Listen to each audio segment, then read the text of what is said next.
If you make your bed every morning, you will have accomplished the first task of the day. It will give you a small sense of pride, and it will encourage you to do another task, and another, and another. And by the end of the day, that one task completed will have turned into many tasks completed.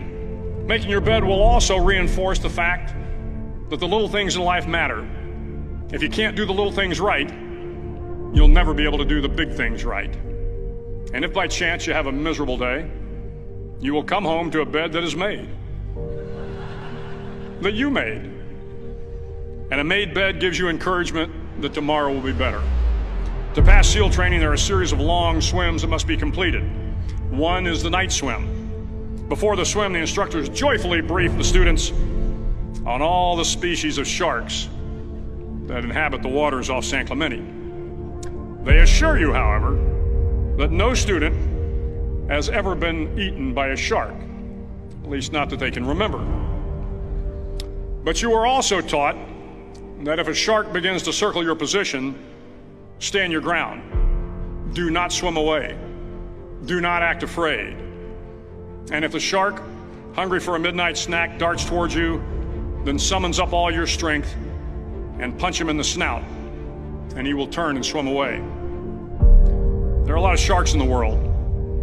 If you hope to complete the swim, you will have to deal with them. So if you want to change the world, don't back down from the sharks. Over a few weeks of difficult training, my SEAL class, which started with 150 men, was down to just 42. There were now 6 boat crews of 7 men each. I was in the boat with the tall guys, but the best boat crew we had was made up of the little guys, the Munchkin crew, we called them. No one was over 5'5". The Munchkin boat crew had 1 American Indian, 1 African American, 1 Polish American, 1 Greek American, 1 Italian American, and 2 tough kids from the Midwest. They out-paddled, outran, and outswam all the other boat crews. The big men in the other boat crews would always make good-natured fun of the tiny little flippers the Munchkins put on their tiny little feet prior to every swim. But somehow these little guys from every corner of the nation and the world always had the last laugh, swimming faster than everyone and reaching the shore long before the rest of us. SEAL training was a great equalizer. Nothing mattered but your will to succeed, not your color, not your ethnic background, not your education, not your social status. If you want to change the world, measure a person by the size of their heart, not by the size of their flippers. The 9th week of training is referred to as Hell Week. It is 6 days of no sleep, constant physical and mental harassment, and 1 special day at the Mud Flats.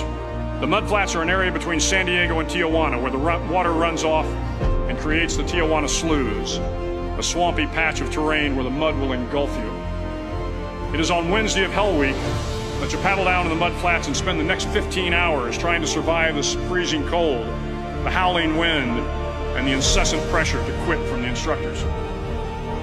As the sun began to set that Wednesday evening, my training class, having committed some egregious infraction of the rules, was ordered into the mud.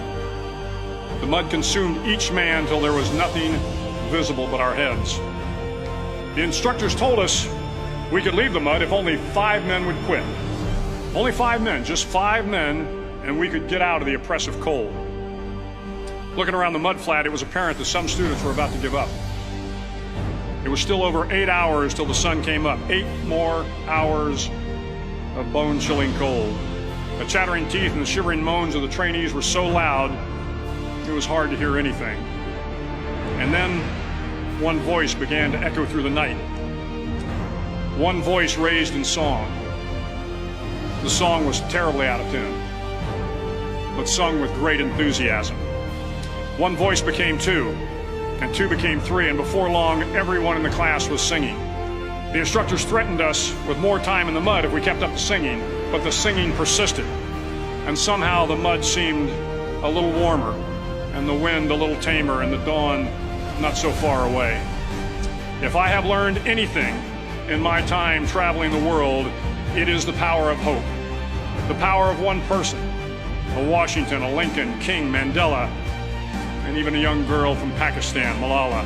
One person can change the world by giving people hope.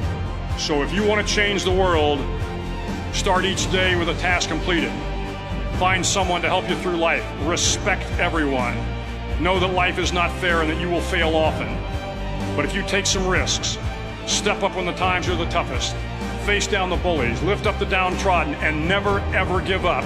If you do these things, the next generation and the generations that follow will live in a world far better than the one we have today. And what started here will indeed have changed the world for the better.